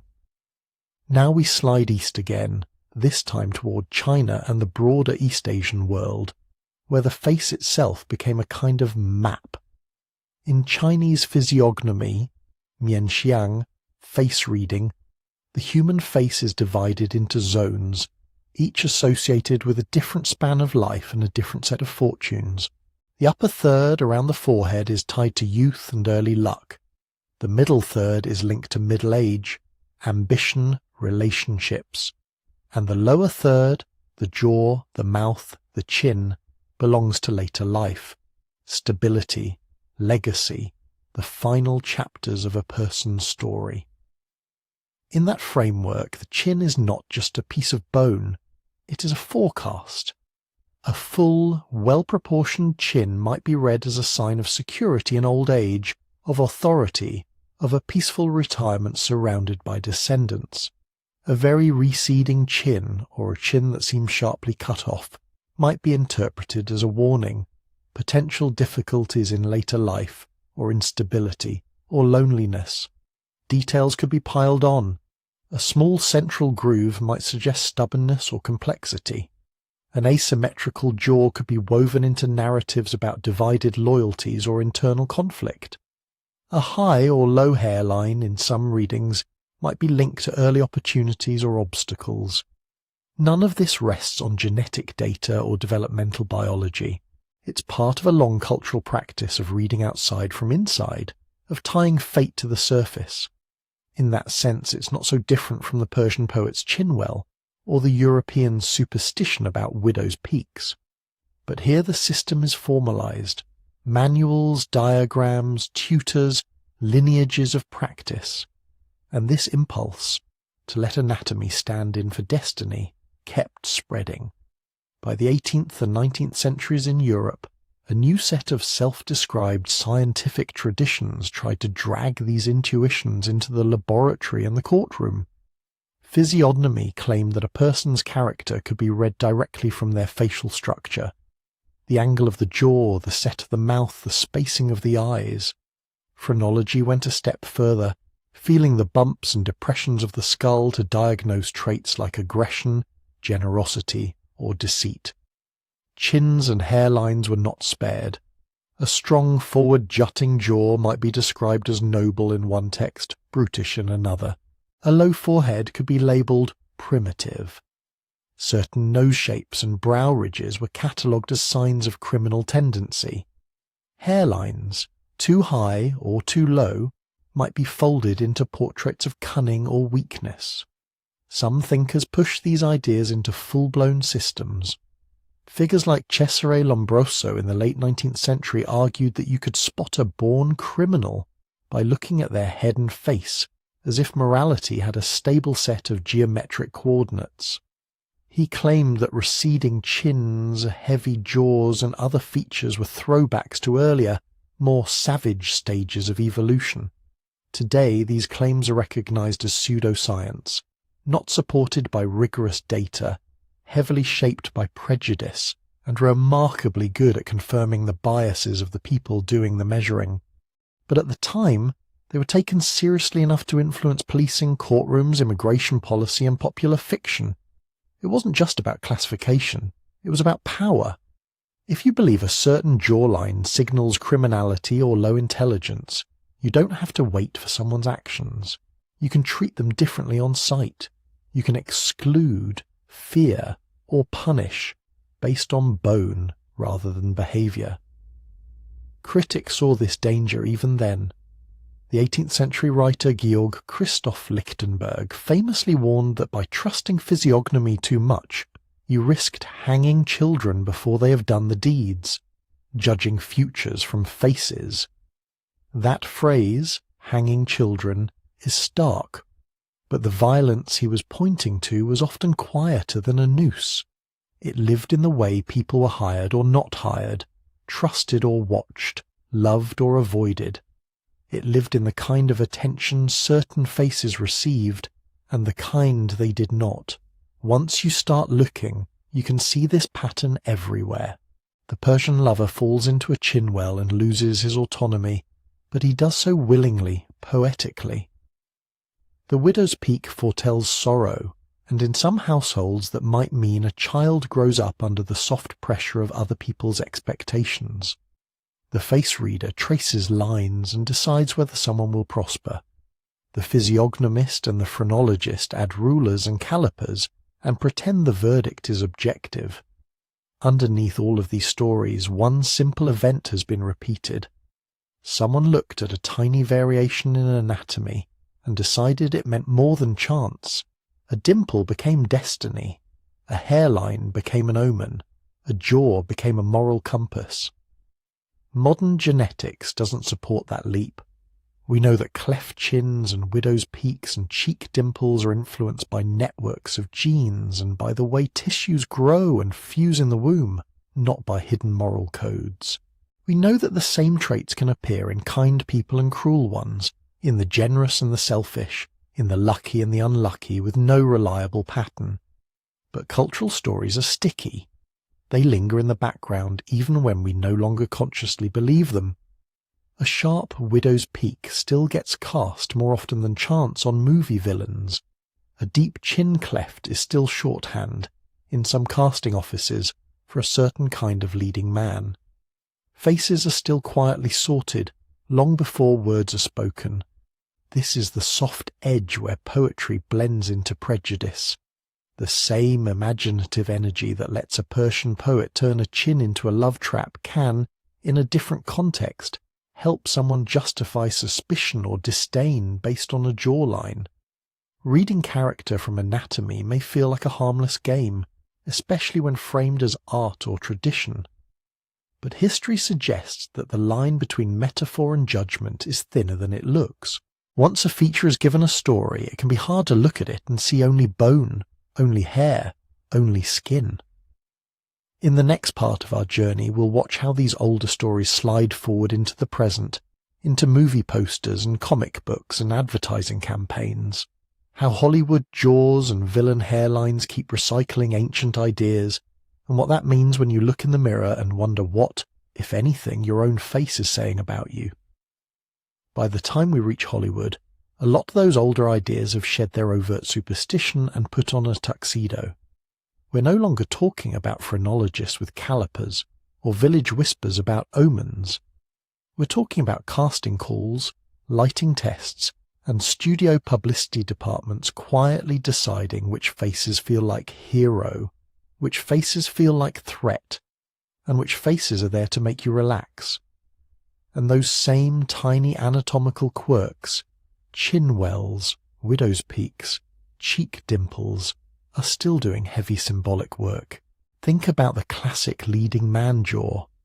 In the early and mid-20th century, when Hollywood's studio system was at its most powerful, audiences were introduced over and over to a certain kind of male face at the top of the bill.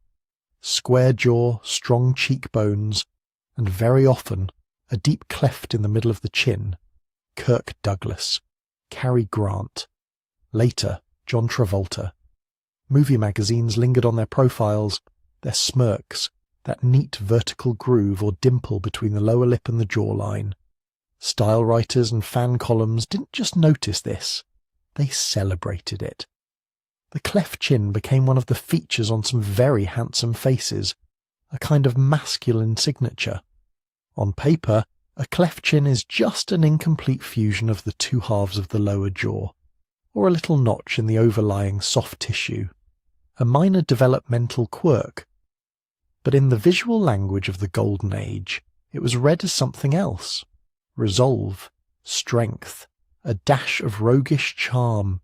You didn't need a line of dialogue to establish that a character was a romantic lead or a swashbuckling hero. The studio put a Cary Grant close-up on the poster, the cleft caught the light, and the audience's brain filled in the rest. Did casting directors sit around saying, "Find me a man with a cleft chin"? Audiences will assume he's dependable. We don't have their internal memos. What we have are patterns, which faces were promoted, how they were photographed, how critics and fans described them. Again and again, the deep chin cleft quietly rides along with words like iconic, handsome, leading man.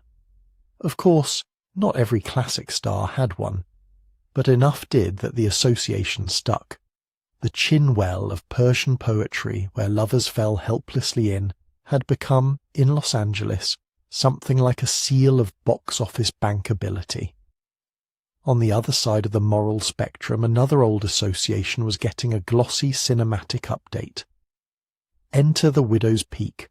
Earlier, it had been entangled with mourning caps and superstitions about widowhood. In 20th century horror films, it acquires a new role, visual shorthand for the uncanny.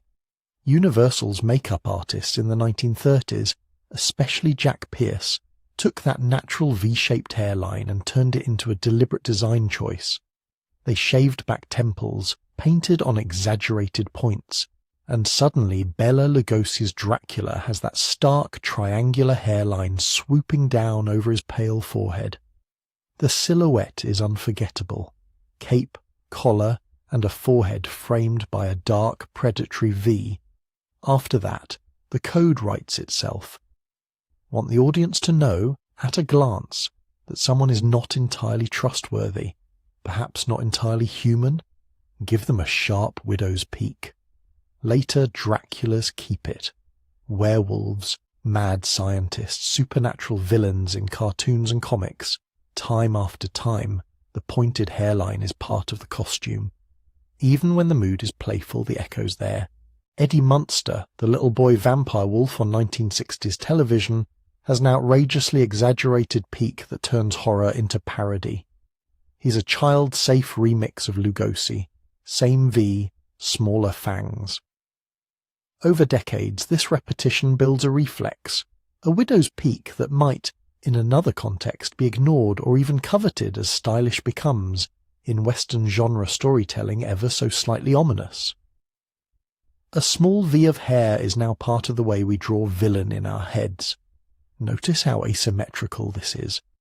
The cleft chin has been nudged by publicity stills and fan magazines into the heroic camp. The widow's peak by monster movies and Halloween costumes has drifted into the eerie camp. Neither drift is inevitable. They're just habits that accumulated. And then there are dimples. Cheek dimples don't often show up on horror villains. They show up on tap-dancing children and smiling hosts. Shirley Temple, with her curls and deep dimples, became one of the most famous child stars in history.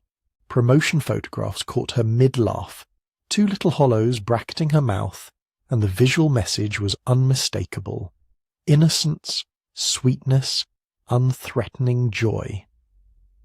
Later, TV personalities and actors with strong dimples, Mario Lopez for example, inherit some of that code.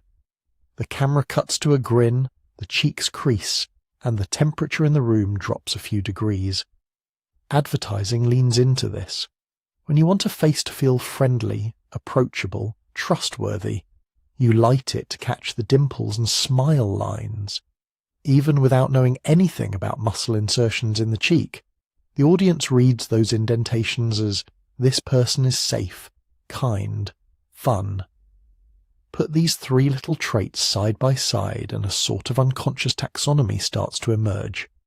Cleft chin, strength, charisma, a hint of danger but in a controllable, heroic package. Widow's peak, danger without reassurance, a touch of the unnatural. Dimples, warmth, playfulness, comfort. No one sat down to write these as official rules, but in the shorthand of film and television, they work. A close-up can communicate role and temperament in a fraction of a second. It's physiognomy with better lighting. Now zoom into a different kind of drawing board, the desks of comic book artists and animators. Here, the logic becomes almost mechanical. You need to signal who's who, in black and white, in a tiny panel that someone flips past in a second. You're not just allowed to exaggerate, you're expected to. So the cleft chin gets pushed to heroic extremes. Superman in many of his incarnations has a jaw like a cliff face and a deep, unmissable cleft. Other superheroes follow suit. Square jaws, heavy chins, maybe a little shadow right down the middle to suggest that famous groove. It doesn't matter that most real humans with cleft chins have subtler versions. On the page, the anatomy is dialed up until it's almost a logo. Villains, meanwhile, often inherit the widow's peak. Certain versions of the Joker are drawn with hair that recedes at the temples and juts forward in the centre, a manic green V. Other antagonists in comics and animation get similarly peaked hairlines, narrowing faces, sharper chins. If the hero's silhouette is a reassuring rectangle, the villain's is a dart.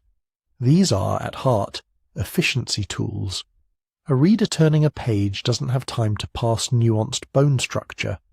They see a pointed hairline or a massive clefted jaw and instantly place the character in a familiar category. But once again, what starts as an artistic convenience can leak out into the world. When a child spends years watching heroes whose chin wells are symbolic of courage, and villains whose widow's peaks are symbolic of menace, they're not memorizing a list of traits, they're just accumulating gut feelings about faces. Later, those gut feelings can surface in quieter ways. Cosmetic surgeons, when interviewed about trends, sometimes mention patients who bring in photographs of actors asking for a stronger chin like his, or even specifically a cleft like that. There are procedures, chin implants, mentalist muscle reshaping, that can carve a deeper central groove. Dimpleplasty, a surgery to create cheek dimples, is marketed directly on the promise of a cute, youthful look, often illustrated with celebrity examples. Nobody claims out loud, "I want a face that signals leading man in a 1950s casting office," or "I want the same smile cues as my favourite sitcom host." But the images people grew up with, the ones that told them who was desirable, trustworthy, dangerous, or ridiculous, are there in the background all the same. This is a feedback loop. Pop culture stylizes a few facial quirks to make stories clearer. Audiences internalize those stylizations as beauty standards or as faint half-conscious cues about character. Some people then modify their real faces to better match those stylizations. And the next round of movies and shows has an even sharper reference point to copy. It's important, though, not to mistake this loop for a law of nature. These associations are heavily Western and heavily 20th and 21st century. In other places and other times, the same traits have meant very different things, or nothing at all.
A widow's peak that Hollywood treats as spooky might once have been fashionable or deliberately created in a courtly setting.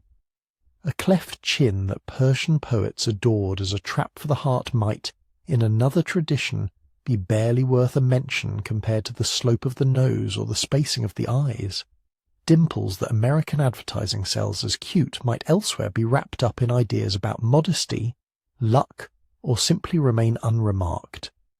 Culture does not just sit back and passively reflect some universal, evolutionarily hardwired preference for certain quirks. It selects, amplifies, and reassures itself. It tells stories with the raw material of bone and hair.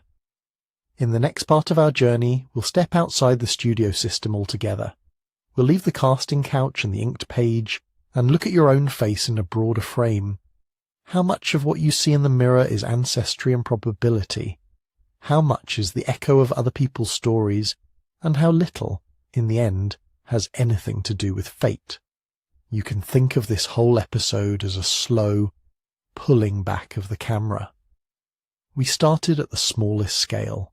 A little notch in the jaw, a V in the hairline, a hollow in the cheek when you smile.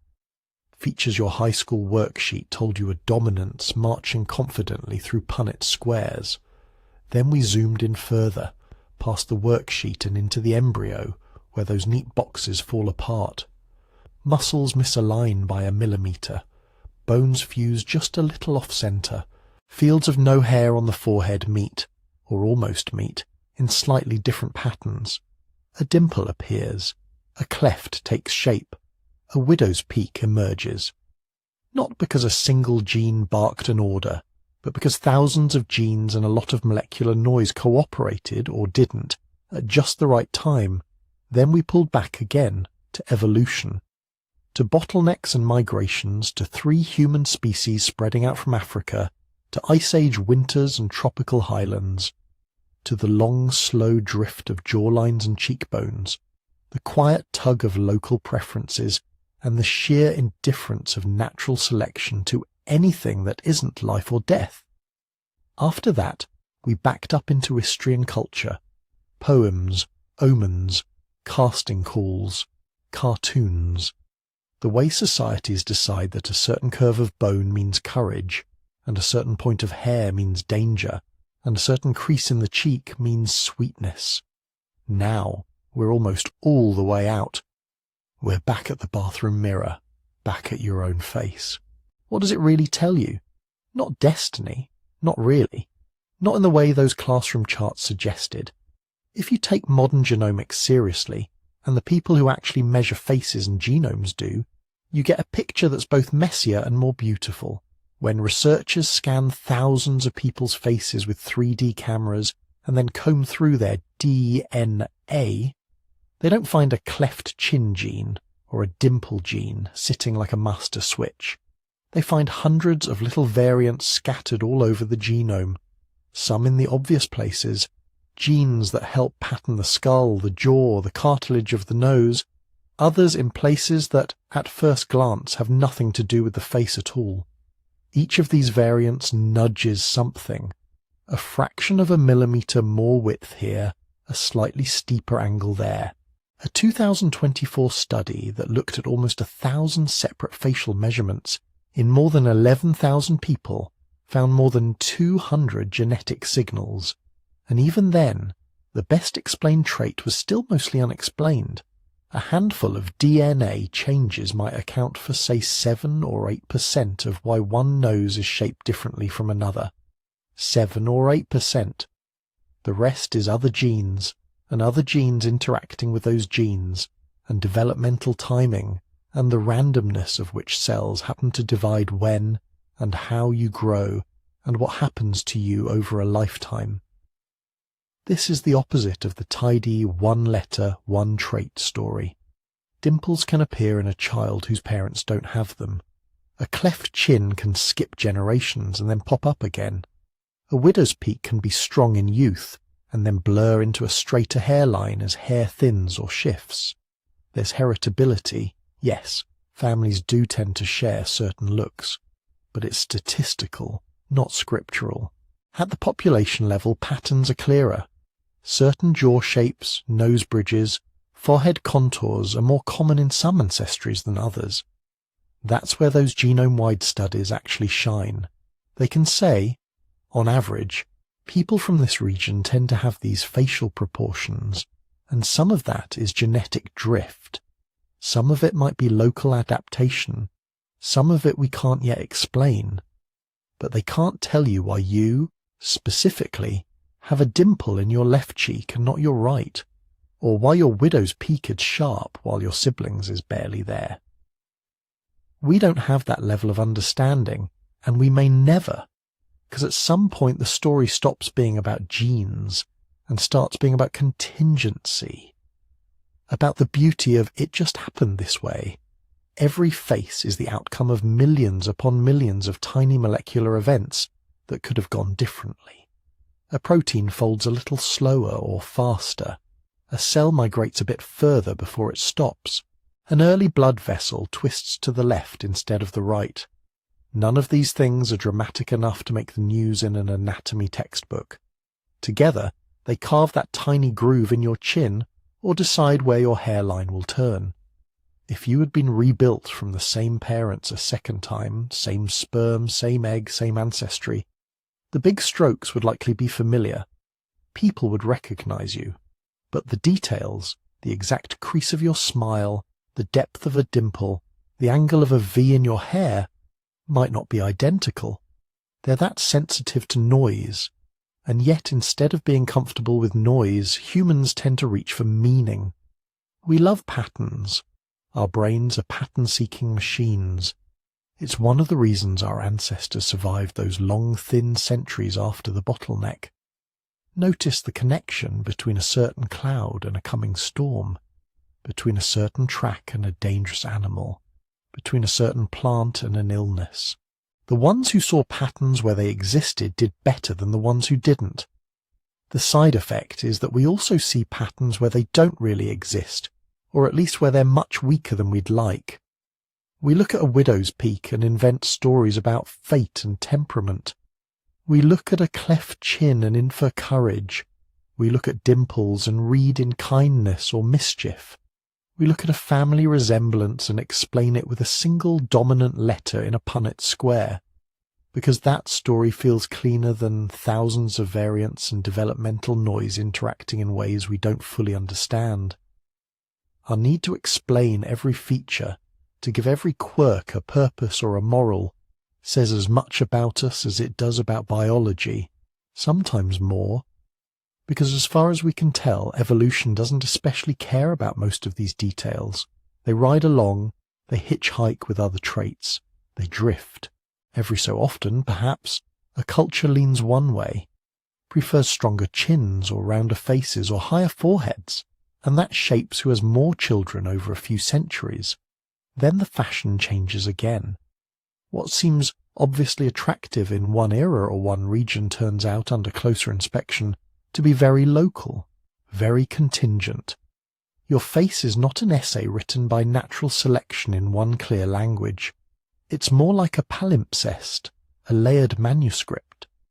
Underneath, faint but inescapable, is the deep script of ancestry, the signatures of ancient bottlenecks, migrations, small founding groups who carried their particular mix of variants into new lands.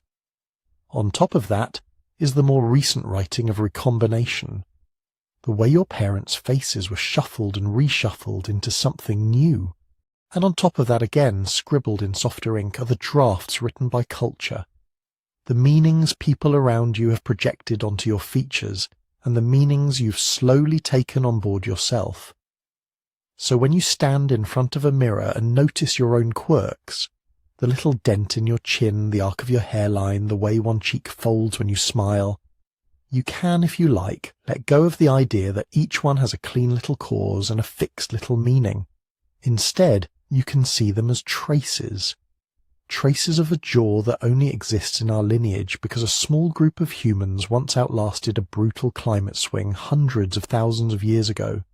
Traces of cousins who survived ice ages in Europe, or monsoons in Asia, or high altitudes in the Himalayas, and then folded back into your ancestry through long chains of marriages and migrations.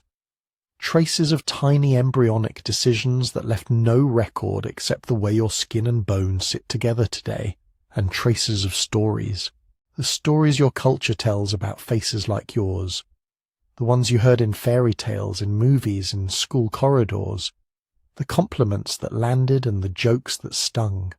All of them layering quietly into how you interpret what you see.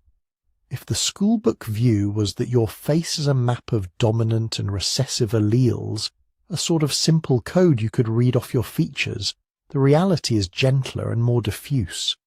Your face is a landscape, shaped by time, shaped by chance, shaped by inheritance that runs far deeper than any family tree you can draw, and shaped, continually, by the stories people tell about it, and the stories you come to tell yourself.